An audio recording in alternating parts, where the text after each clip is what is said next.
A gente vai dar início aqui à defesa de TCC do estudante Eider. Eu agradeço a banca, ao professor Wellington, ao professor Whindersson. Você tem 20 minutos para apresentar e a banca vai arguir depois, né? Mas caso você sinta vontade para responder alguma coisa também, né, na hora da questão, enfim, eu vou deixar para o final. Boa sorte. Obrigado, bom dia pessoal, muito obrigado pela presença, obrigado à banca, obrigado ao professor Whindersson por aceitar o convite, tá?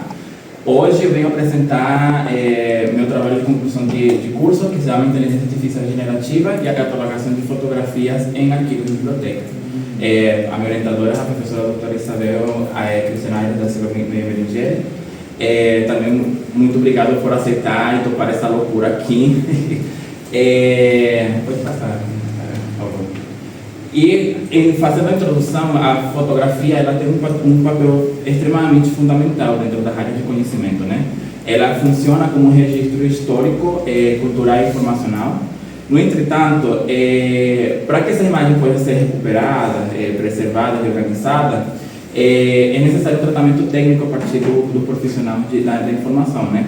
E com a popularização da inteligência artificial generativa, a partir do ano de 2022, se viu uma possibilidade de integrar essa ferramenta na preservação e na disponibilização dessa imagem imaginográfica. E diante de todo esse contexto nasceu a principal problemática, que é, pode passar, de que forma a inteligência artificial generativa pode contribuir para a catalogação de acervo fotográfico em arquivos de biblioteca. Foi a principal problemática. Esse questionamento nasceu principalmente em 2022. Naquela época, eu trabalhava no Instituto Moreira Salles e eu ficava muito curioso para saber como eram catalogadas as fotografias. E depois de uma aula magna que a gente teve com o professor Leonardo, aí nasceu esse questionamento de por que não utilizar a inteligência artificial na catalogação. Pode passar. E aí a relevância desse estudo está em compreender o potencial dessas tecnologias para auxiliar a preservação, a organização e acesso ao patrimônio visual, sem desconsiderar os aspectos técnicos e a importância da atuação do profissional da informação. Aí, para viabilizar a pesquisa, foram analisadas 3 instituições, que foram a Cinemateca Brasileira, a Biblioteca Brasileira Guita e José Miblin, e o Arquivo Público do Estado de São Paulo, e 4 ferramentas de IA, que foram o ChatGPT, o Compilo, o Gemini e o Perplexity AI. E daí nasceu o objetivo geral da pesquisa, que foi analisar a viabilidade técnica da inteligência artificial generativa. Eu apelidei carinhosamente de IAG, na geração de metadados descritivos para o acervo fotográfico em arquivo e biblioteca. Desse objetivo geral nasceram 4 objetivos específicos, que foram definir o que é inteligência artificial generativa, elaborar prompts para compor um corpus de exemplos de fotografias catalogadas e com a utilização de AI, ChatGPT, Gemini, Compile, Perplexity, entre outras, comparar a eficiência e a precisão entre as descrições humanas e geradas pela inteligência artificial e avaliar o uso da inteligência artificial para a catalogação de fotografia e o aspecto ético, que é importantíssimo, relacionado ao uso dessa ferramenta. Aqui a metodologia, ela foi uma pesquisa básica, ela foi com uma abordagem qualitativa e foram aplicadas 5 etapas da pesquisa. O primeiro foi o levantamento bibliográfico, que foi a pedra fundamental da pesquisa.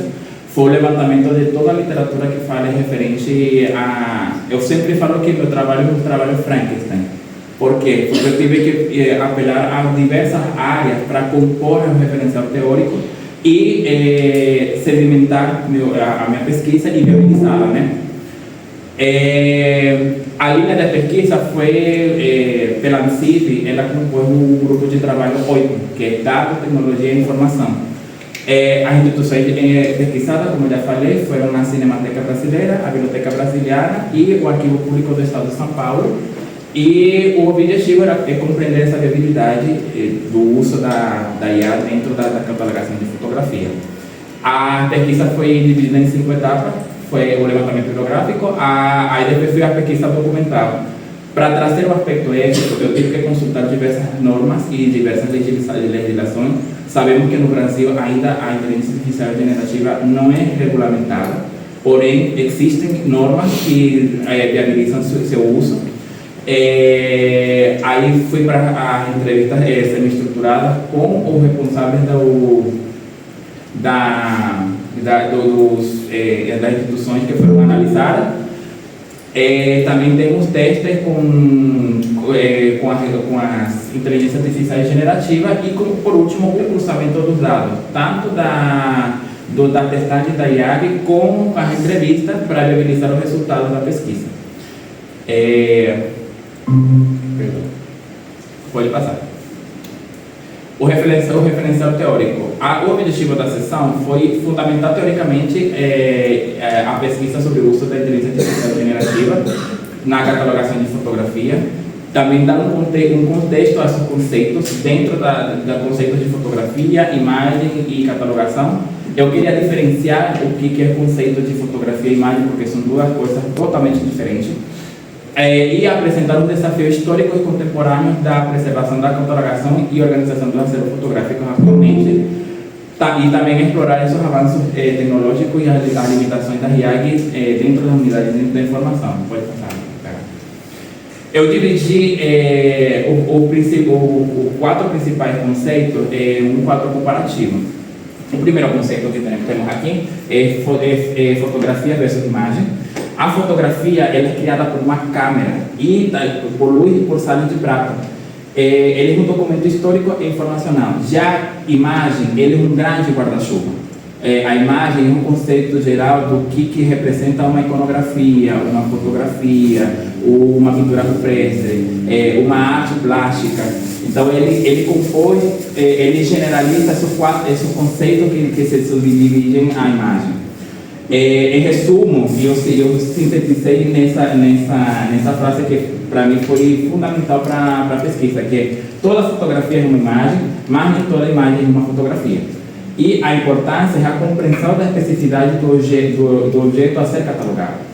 Aí também temos que conceitualizar o que é descrição descritiva, que simplesmente é organizar e descrever recursos informacionais de uma forma mais detalhada. O que é forma, assunto, conteúdo. Ela tem 2 tipos, que é a descritiva, que é por pontos de acesso, por assunto, e também o que é título, autor, onde se criam as palavras-chave, onde vai ser catalogada essa fotografia dentro do acervo. E por assunto é onde entra a indexação, é uma análise temática e uma atribuição do escritor, para criar um ponto de acesso melhor para a recuperação dessa fotografia. Também temos o tratamento de imagem fotográfica. Nesse aspecto aqui eu quis trazer a parte mais histórica da catalogação e da fotografia. E também tem a catalogação catalográfica, que é simplesmente a conceitualização do que é esse ramo, que é pouco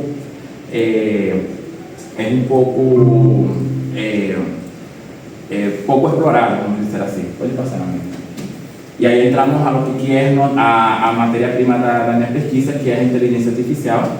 Ela está presente, ela já está presente no nosso cotidiano, ela está nas redes sociais, ela já está em assistentes virtuais, ela já está em sites. Então, assim, a inteligência artificial chegou para ficar. Só que a gente, como profissionais de informação, a gente tem que dar uma adaptabilidade para a realidade que a gente tem, né?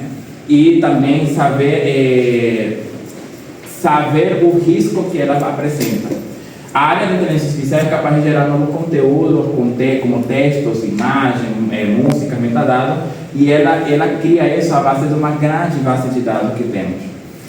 Baseia-se em grandes volumes de dados em modelos de linguagem como o GPT, ganhou destaque mundial a partir de 2022, com plataformas como o ChatGPT, DALL-E, Stable Diffusion.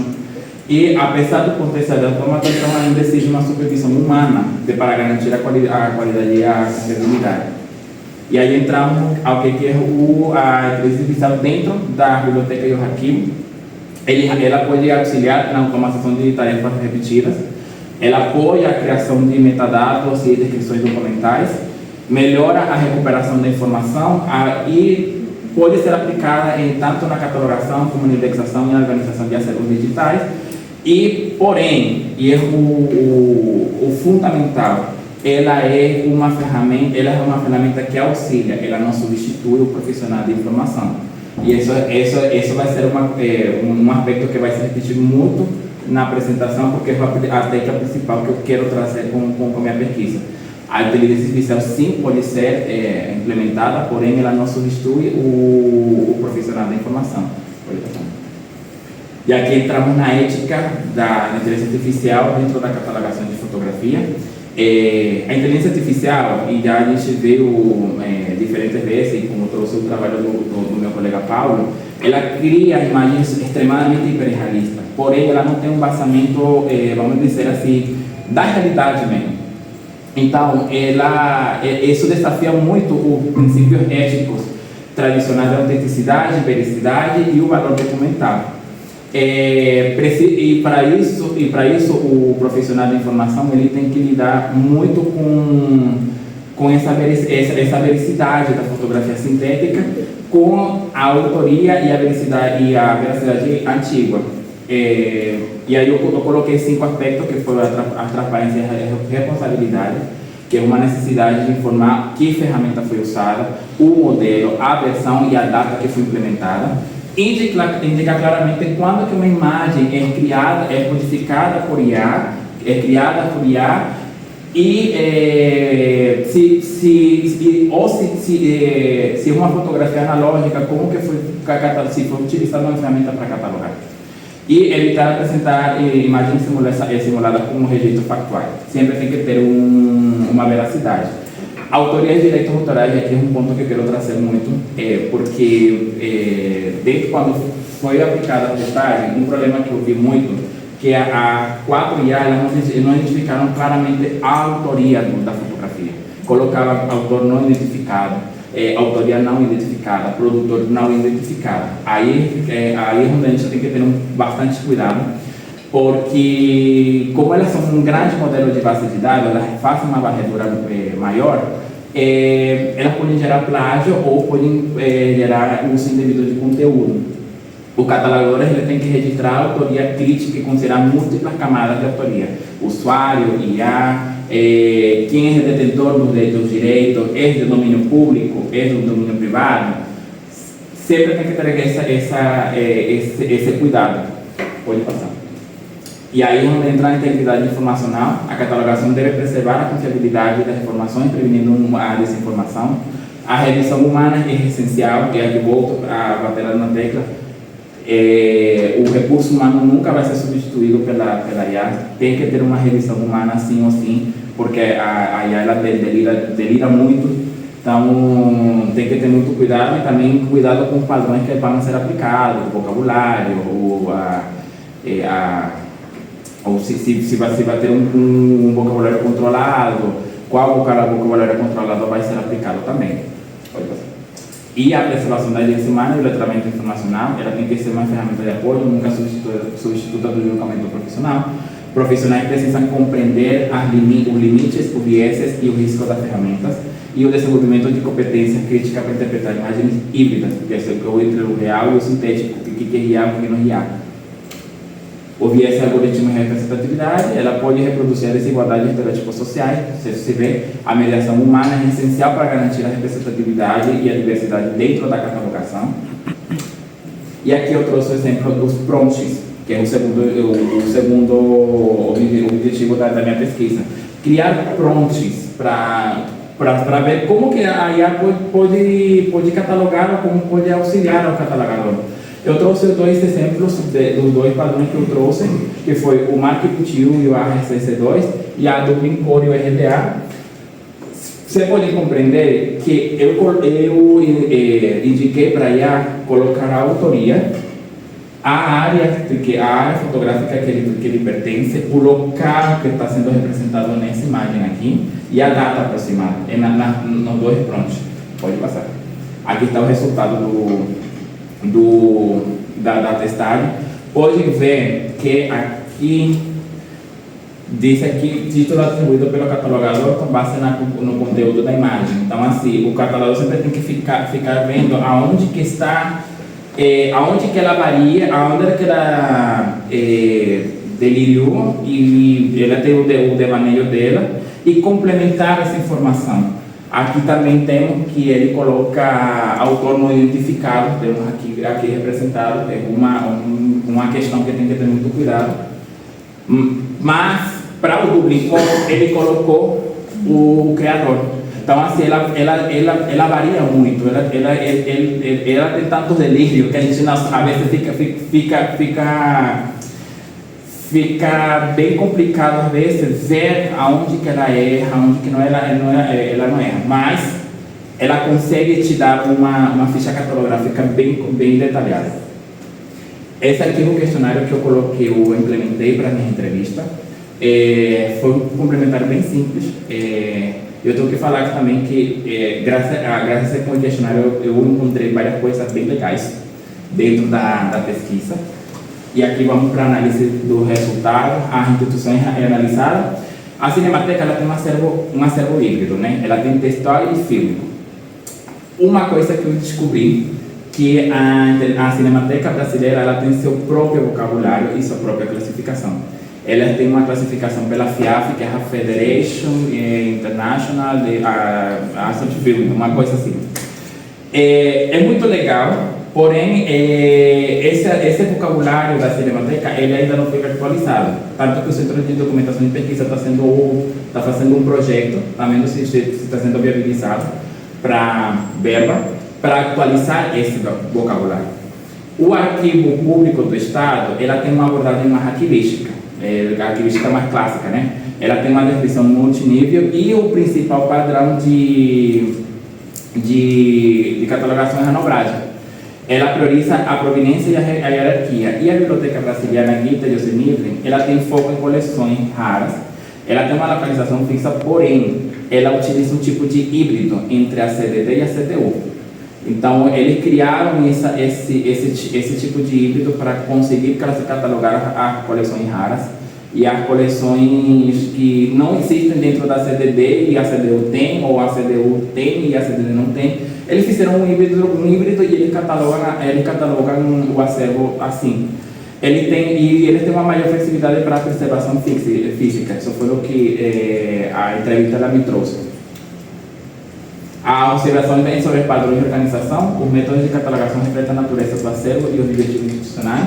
A diversidade de métodos, ele tem uma fragmentação descritiva, dificultando a interoperabilidade entre as instituições. Como cada uma tem sua natureza, então, algumas vezes ele não consegue ter uma interoperabilidade entre elas. O uso de padrões, e aí quando eu falo de uso de padrões, é a rigorosidade que o padrão tem. Por exemplo, o uso rigoroso no arquivo público, porque ele tem a nobragem, né? O uso adaptado à brasiliana por conta desse híbrido que ele faz entre CDD e CDU. E o especializado por conta da classificação só para essa área que eles têm. A tecnologia utilizada, e aqui já entrou na parte das inteligências artificiais, e também o sistema de organização que as instituições têm, tanto ao arquivo público como a brasiliana, eles dependem muito do Excel. Ainda eles têm a planilha Excel e eles fazem tudo pela planilha Excel, tudo eles montam pela planilha Excel e uma planilha Excel que eles disponibilizam para todos os setores. O sistema institucionalizado, o sistema institucional fragmentado é um pouco automatizado por conta dessa opção do Excel. E a Cinemateca, ela tem seu sistema próprio, porém ele é setorizado e não tem uma comunicação entre setores. E isso dificulta muito essa padronização quando chega já no Centro de Documentação e Pesquisa. Porque o Centro de Documentação e Pesquisa é que reúne todo o que os outros setores fazem e disponibilizam para o usuário. A potencial da inteligência artificial generativa, ela tem uma alta capacidade de gerar registro completamente rápido, tem uma otimização de metadados e aplicação de padrões complexos. A sugestão de descritor e criação de metadados iniciais, porém essa integração tem que ser assistida e nunca tem que substituir o profissional da informação. E, em conclusão, os principais achados, ela tem uma viabilidade parcial, a AI consegue gerar registro estruturado dentro do padrão MAC 21 do BICOR. Ela é ótima para o apoio na catalogação, porém ela tem uma limitação em 3 setores que eu vi: na contextualização histórica, na precisão informacional e na representação da materialidade dos documentos. A comparação humana e inteligência artificial, a IA ela é mais rápida, ela é eficiente, ela é tecnicamente coerente, porém ela tem muitas inferências e perde detalhes contextuais. Já o ser humano ele é mais criterioso, porém ele é mais lento, mais rico em detalhes. A ética e a intervenção humana, a IA exige uma supervisão humana, sim ou sim, não tem como. E os riscos são a informação não verificada, a perda de complexidade documental e o viés que a inteligência artificial pode trazer. A contribuição da pesquisa, ela demonstra que empiricamente a inteligência artificial e a generativa complementa e não substitui os profissionais. O debate sobre os limites de padrões descritivos, tradicionais e objetivos visuais digitais, eu vi muito que tem muito padrões que padrões, e não tanto padrões, as classificações ainda tem pouco, quando a gente fala de acervo imagenográfico. Eu tive que dar uma olhada outra vez na CDD e na CDU, e eu vi que falta isso, falta uma maior descrição, uma maior leque de setores onde a gente possa organizar melhor essas imagens fotográficas e integra a análise institucional e a experimentação tecnológica. As minhas limitações: o número restrito de entrevistas, eu queria entrevistar muito mais. No início eu tinha para entrevistar 8 instituições, mas por conta do tempo não consegui, eu teve que limitar para 3. O teste é feito com uma única fotografia, eu fiz o teste somente com um por conta do tempo. Eu queria fazer com mais imagens, com imagens mais ricas em detalhes, e o tempo limitado para a análise aprofundada das arquiteturas da IAG, e aí eu traço as minhas recomendações em pesquisa futura. Ampliar o corpo de imagem e os tipos de acervo, investigar a integração entre a inteligência artificial generativa e o sistema de gestão de acervos, analisar longitudinalmente o uso da inteligência artificial generativa e aprofundar no debate ético, e a gente tem que aprofundar bastante sobre isso, a transparência e a confiabilidade e principalmente o papel do profissional dentro desse uso. Aqui está as minhas referências bibliográficas, as principais que eu trouxe, porque são 7 páginas de referência, e encerro minha fala com essa frase da Stefania Bill: a fotografia é uma arte que indisciplinada a desafiar sempre. É isso, muito obrigado, gente.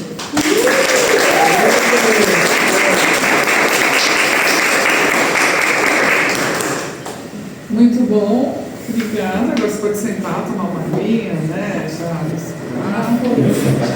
Agora eu passo então a palavra para a Branca para fazer suas considerações. Começa? Tá. Bom, obrigado, Luísa, pelo convite, parceria aqui com o Whindersson, né? Também pela leitura atenta da pré-banca, né? Das considerações que eu coloquei ali. A gente vê nessa outra parte, né, toda a mudança, né, que o trabalho tem, né? Então, esses ritos são importantes, né? Esse rito final agora de diálogo, né? Celebração também, uma conversa entre pesquisadora e pesquisadores aqui. Olha, achei muito legal o resultado final da sua pesquisa, tá? Eu esperava só um pouco mais das entrevistas. Você perguntou tanta coisa, mas também se escreveu tanta coisa, né? Tanta coisa também, né? Acho que você pode até, retomando uma conversa, e acho que até um interesse seu mesmo, de continuar os estudos na biblioteconomia, né? E até pegar essas ideias, né? Até juntamente com a experiência de grande pesquisador que é a professora Isabel, e você moldar esse tema e até, né, já ter massa para ir para o mestrado, doutorado, né? E você já tem, né, vai galgando esses degraus, né? Para, enfim, para você brilhar cada vez mais aqui na área e brilhar ainda mais esse tema da catalogação, né? Que com as tecnologias, né, isso é uma coisa meio marginalizada, mas aqui tão no Brasil, infelizmente no Brasil. Mas é muito importante, né? Porque toda tecnologia precisa de padrão, né? Toda.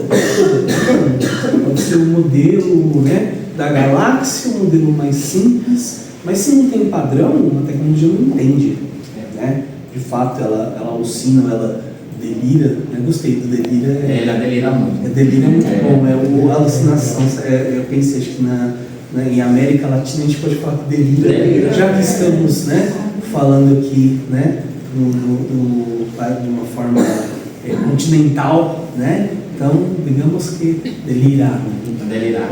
Excelência delirar. Delira. Tem que falar, não. Enfim, mas vou voltar, pessoa séria, né? Tudo aqui que eu falo isso, mas tudo bem. Então, eu acho que enfatizar a catalogação e a importância, né, da catalogação, da nossa formação, né, daquilo que vocês são capazes de fazer, que vocês aprendem aqui nesses 3 anos, né, e aquilo também que vocês vão exercitando e vão melhorando com o tempo, né. A gente tem profissionais que atuam há muito tempo, grandes profissionais, a Marina na biblioteca, né, o Ederson está aqui, o Ederson saiu, né, que também, né, faz um grande trabalho.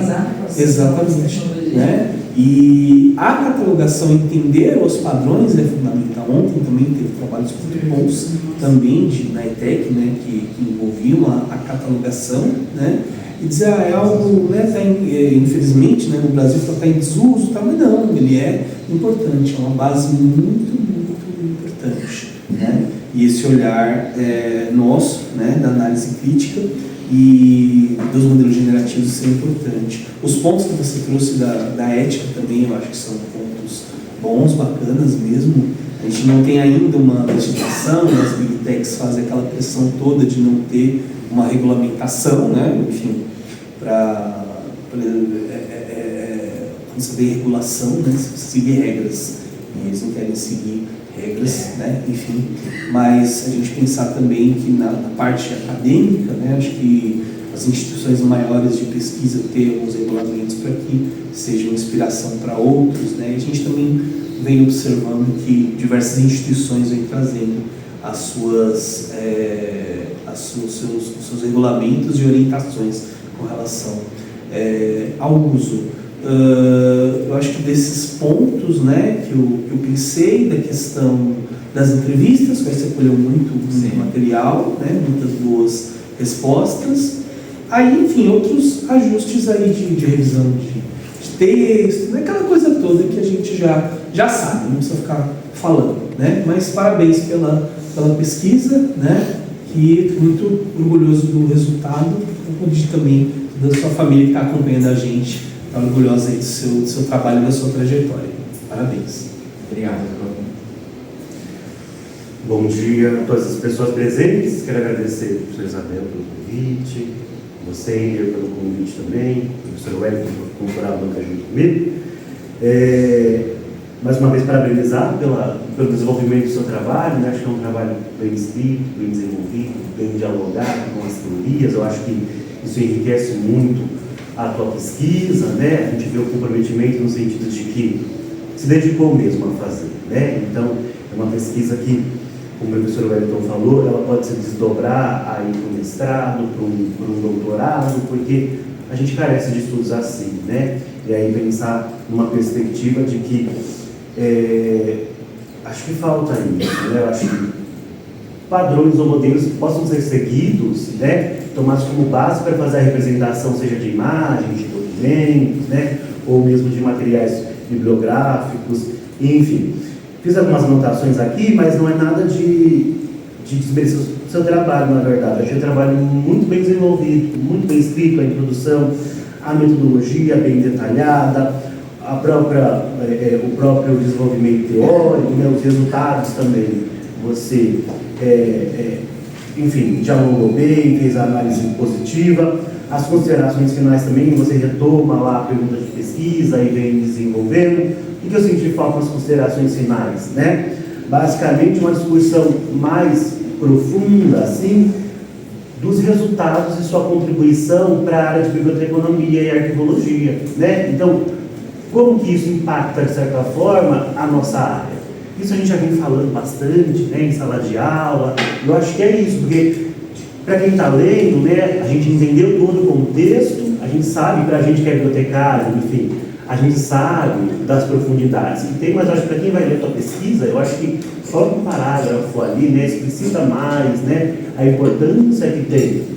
E essas ferramentas para a área de biblioteconomia, para a área de arquivologia, pensar que as escolas estão reformulando seus currículos, né, introduzindo as inteligências para serem discutidas neste processo, né, a própria escola agora tem uma disciplina, né, que vai focar nesses aspectos de tecnologias e as representações, né, então gostei bastante. Vou falar umas coisas de normalização, mas bem pontual, porque eu sei que você já domina, né, então só se atentar um pouquinho nas citações, então, mas na indicação, né, ali dos autores, só fazer essa revisão, na verdade, né, essa revisão. Eu acho que tem a primeira figura que aparece no trabalho, ela está com uma qualidade baixa e a gente não consegue ver os resultados. Então, só dar uma ajustadinha ali também, eu acho muito importante. Tinha uma outra coisa, deixa eu voltar aqui. E, cadê? Acho que eu fiz o melhor dela, digital. Não é essa, não, mais pra frente. Enfim. E aí eu acho interessante ali na fonte dos prompts, né, dos resultados, na verdade, que você obteve, colocar lá, você coloca que é a autoria própria, mas coloca lá, com auxílio da IA que você utilizou, né, já que você faz o uso da IA para a construção desses prompts, né. E eu acho que é isso, assim, estou muito orgulhoso, de verdade, é um trabalho bem escrito, bem desenvolvido, né, que a gente vê que você se debruçou e se preocupou em desenvolver. Eu acho que esse é o fruto, é o resultado, né, da competência e das habilidades que o Wender tem enquanto aluno, enquanto pessoa, né? Então, é o fruto, junto com a professora Isabel, né, desse processo todo, Wender. Parabéns, viu? Obrigado.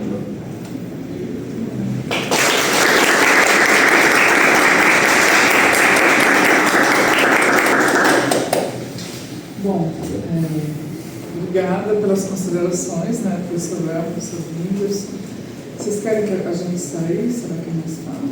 Vocês